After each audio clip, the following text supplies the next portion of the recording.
E aqui no Jornal Brasil Atual nós vamos conversar agora com a médica sanitarista Lúcia Souto, que é pesquisadora da Fiocruz e presidenta do SEBS, o Centro Brasileiro de Estudos de Saúde. Bom dia, Lúcia, muito bem-vinda aqui ao Jornal Brasil Atual. Tudo bem com você? Tudo bem, bom dia, Rafael, e a todas e todos que estão conosco nessa manhã. Vamos falar com a Lúcia sobre essa situação da Covid-19, esse repique, essa volta no crescimento no número de casos e óbitos de Covid, e também sobre o trabalho, o grupo de trabalho, né, de saúde no governo de transição. Mas vamos começar com a Covid, Lúcia, porque a média de mortes pela doença é a maior desde o dia 7 de outubro. Ontem o país registrou 18 mortes e o total de óbitos desde o início da pandemia é de 690.231 pessoas. O que a gente pode falar para as pessoas, ainda mais nesse momento de Copa do Mundo, lembrando, hoje ainda tem Jogo do Brasil, provavelmente teremos de novo aglomerações de pessoas, como as pessoas podem se proteger desse repique, desse aumento no número de casos de Covid-19? Vacina e distanciamento social, máscara, como é que a gente se protege? Olha, Rafael, nós ao longo dessa pandemia aprendemos muito. E o que aprendemos foi que o distanciamento social, o uso de máscara e a imunização e a vacina são fundamentais para proteger a população. E, na verdade, o que está garantindo, nesse momento, ainda uma grande proteção da população. É importante dizer que muitas pessoas ainda não completaram a sua imunização da vacina contra a Covid. Então, é importante, aqueles que ainda não o fizeram, ir às unidades de saúde, aos postos de saúde, para completar a sua imunização e, ao mesmo tempo, usar nesse momento de crescimento, de repique de casos no Brasil, usar máscara, isolamento em situações de ambientes fechados e aglomerações. Quer dizer, então, eu acho que nós já estamos com um aprendizado muito consolidado. E aqueles que ainda não foram alcançados por essa informação, é importante a gente repetir. Exatamente, o isolamento nos ambientes fechados, o uso de máscara, aquela de qualidade que é a N95 PFF2, para que a gente possa fazer com que conter esse movimento aí de aumento de casos e completar a vacina. Pois é, Lúcia, a gente escuta, eu pelo menos já escutei de algumas pessoas, e olha que pessoas que têm acesso à informação, de que pessoas que estão com seu esquema vacinal atrasados, e elas falaram para mim assim, ah não, vou esperar a chegada da nova variante, a nova vacina que foi aprovada, porque ela já contempla também a proteção com as subvariantes da Covid-19. Isso é uma bobagem, né, Lúcia? É uma bobagem, primeiro, porque a gente já está com dados, evidência científica, mostrando que a vacina que está disponível hoje, ela já protege contra casos graves e mortes. E isso é uma coisa fundamental, quer dizer, você consegue proteger a sua vida, consegue proteger casos graves, quer dizer, então tem que usar a vacina que está disponível hoje. E elas são eficazes, seguras e protegem contra a morte das pessoas e contra as formas graves. Então, não tem que ficar aguardando a vinda de uma vacina que ainda não está disponível no Brasil. Então, é importante as pessoas se darem conta que temos hoje vacinas seguras, eficazes, disponíveis na nossa rede para que as pessoas possam completar a sua imunização. Para a gente dar mais um dado, no dia 3 de novembro, o Brasil registrava 4.436 casos novos de Covid-19 por dia. Nesse final de semana, alcançamos 28.396, ou seja, 6,4 vezes mais casos registrados em um único mês. É um aumento muito grande que faz com que as pessoas realmente tenham que ter atenção, que não pode dar moleza para esse vírus, né? É verdade, inclusive porque também outro aprendizado fundamental, não só no Brasil como no mundo inteiro, que o enfrentamento da pandemia da Covid-19 ele exige uma ação de toda a sociedade, não apenas um grupo da sociedade. Então, no primeiro momento, lá atrás, a gente teve uma adesão enorme da população brasileira à primeira dose da vacina, mas ainda não tivemos o completar da segunda dose e das doses de reforço já disponíveis. Então, é muito importante que essa essa adesão ela seja feita e esse trabalho, porque esse aumento de 6 vezes num período curto, né, mostra que nós estamos num sinal de alerta, e esse alerta significa também um ativo comportamento da população para fazer o uso das vacinas que nós já temos disponíveis, com toda essa complicação que esse governo legou para a sociedade, mas as vacinas estão aí e é importante que as pessoas vão aos postos fazer a sua imunização. Pois é, agora vamos falar do trabalho realizado pelo GT de Saúde, no governo de transição para o governo Lula. Os dados que chegam são muito preocupantes, né, Lúcia?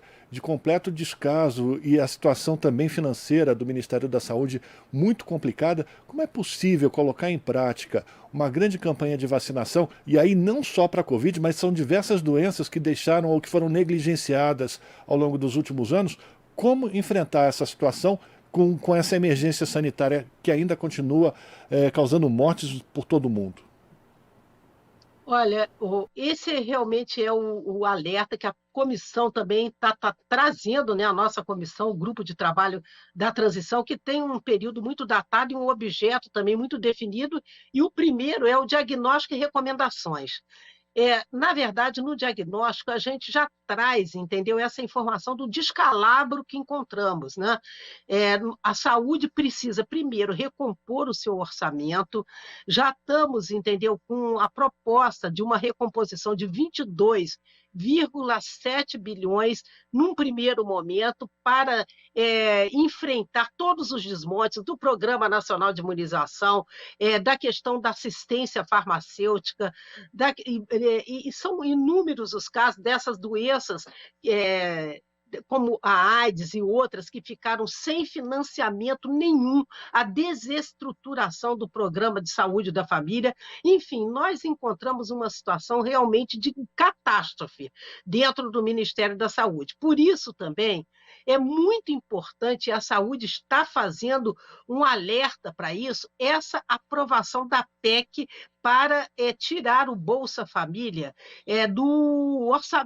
tirar do teto, né, por 4 anos, porque isso é fundamental para assegurar essa recomposição do orçamento do Ministério da Saúde, pois o valor do Bolsa Família será de 105 bilhões. Então, se ele continuar dentro do teto, isso a gente não vai conseguir recompor o orçamento do Ministério da Saúde. Outra questão importante que nós encontramos é o apagão de informações e de dados. Por exemplo, nós sabemos que o relatório do próprio Tribunal de Contas, nós estamos assim impedidos pelo governo atual de informar, né, dados, mas já tem alguns que estão circulando amplamente na grande imprensa, na TVT, em outros órgãos de informação, que é, por exemplo, na Rádio Brasil Atual, que é, por exemplo, o fato de que a gente tem isso, notícias da imprensa, né? Até 18 milhões de doses de vacina, 15 a 18 milhões de doses de vacina, que estão para vencer. Isso é um absurdo, isso é um prejuízo para a saúde da população, mas são dados que a gente não está tendo acesso, embora já tenham uma divulgação. Outra questão ligada também à imunização, nós estamos assim já fazendo o nosso diagnóstico de que a diminuição de vacinação da população brasileira é muito importante na questão da BCG, que há pouco tempo estava sendo colocado na matéria anterior, né? E também da poliomielite, que baixou para 70%, quanto à cobertura necessária para fazer a proteção da população é de 95%. Então, isso realmente é uma situação muito crítica, e toda essa recomposição do Programa Nacional de Imunização, considerado pela OMS exemplar, ela precisa ser realizada porque foi destruído esse programa. Então, são muitas as lacunas, os buracos deixados, mas a nossa comissão está trabalhando, só para você ter uma ideia, até o momento nós já devemos ter feito 27 audiências, porque o nosso papel também é um papel de escuta dos vários segmentos da sociedade, de prestadores a movimentos sociais, a Frente pela Vida, que também ouvimos com dezenas de entidades, a saúde da população negra, enfim, são inúmeras as audiências que a comissão tem feito para que a gente apure essa escuta, porque são graves. Por exemplo, a saúde da mulher. Os problemas são gravíssimos com relação à questão do parto humanizado, que foi totalmente destruída, as políticas direcionadas para implementar um parto humanizado. Enfim, são situações bastante críticas que nós estamos encontrando, mas o nosso foco, recomposição do orçamento, para que a gente possa iniciar já em 2023 com uma enorme campanha de vacinação. Quer dizer, o Brasil vai ter que entrar de novo e recuperar o seu lugar de exemplaridade de imunização a nível mundial, eu diria. Mas isso não é difícil, já estamos trabalhando nessa direção, mas é necessário recursos para que a gente recomponha esse Programa Nacional de Imunização, que é uma prioridade. Outra informação que nós não temos é com relação às filas represadas. Nós sabemos que esse sucateamento do SUS, e mesmo durante a Covid, esse sucateamento ocorreu, é necessário que a gente possa também recuperar essas informações e organizar todo um fortalecimento da rede assistencial do SUS com qualidade, para que a gente dê conta dessa demanda reprimida, não só pela Covid, mas inúmeras, por exemplo, cirurgias eletivas. Não temos a dimensão, porque o Ministério da Saúde atual não tem essas informações. Como eu disse, é um apagão de dados, então é algo muito grave. Outra questão também, ligada a esse apagão de dados, é com relação aos profissionais da saúde. Nós sabemos que tem 100 municípios com organizações sociais, cada um fazendo uma modalidade de contratação. Enfim, é uma desorganização por dentro do Sistema Único de Saúde. Esse tipo de situação não pode permanecer. Por exemplo, houve a extinção da mesa de negociação entre trabalhadores e o Ministério da Saúde. É imperativo retomar essa mesa de negociação, porque, do ponto de vista da assistência, esses profissionais são fundamentais e nós precisamos caminhar na direção de superar essa precarização enorme da saúde no Brasil e, ao mesmo tempo, essa fragmentação de inúmeras modalidades de contratação que desorganiza o sistema de saúde. Um exemplo enorme disso que eu estou falando são os hospitais federais do Rio de Janeiro. Nós temos esses hospitais e, por uma conta de toda uma organização, e tivemos uma audiência na quinta-feira à noite com todos os profissionais, entidades, partidos políticos, sobre esse tema dos hospitais federais, e a situação é caótica. Mas, por conta desta organização e essa pressão que todos exerceram, houve a edição de uma medida provisória prorrogando os contratos que iam acabar agora, deixando a população numa desassistência completa, né? Então, essa medida provisória, ela enfrenta um problema agudo, mas ela não enfrenta as estratégias que a gente vai ter que organizar para superar esse desmonte da rede de hospitais federais do Rio de Janeiro, que são fundamentais para a assistência de qualidade da população do Brasil e do estado do Rio de Janeiro, porque alguns desses hospitais eles são referência nacional. Sem dúvida. A gente está conversando com a Lúcia Souto, que é pesquisadora da Fiocruz. Para a gente terminar, o nosso tempo já está estourado, Lúcia. Esse trabalho, essa sistematização dessas informações, ou até a falta de informações sobre tudo isso que você contou aqui para a gente, deve estar pronto quando? Quando isso será entregue para o presidente Lula? Olha, um primeiro resumo, da nossa relatoria, que está a cargo do ex-ministro Temporão, ele já foi entregue no dia 9. Agora, há pouco tempo, dia 9 não, a semana passada, quinta-feira. Mas o nosso prazo máximo é dia 12, 11 e 12. Então, nós estamos essa semana com uma agenda bastante intensa de reuniões até a noite e vamos concluir esse trabalho essa semana, mas a primeira etapa que nos foi exigida de entregar uma primeira versão desse relatório já foi entregue e estamos consolidando esse relatório para entregá-lo na sua maneira mais ampla até dia 11, 12 de dezembro.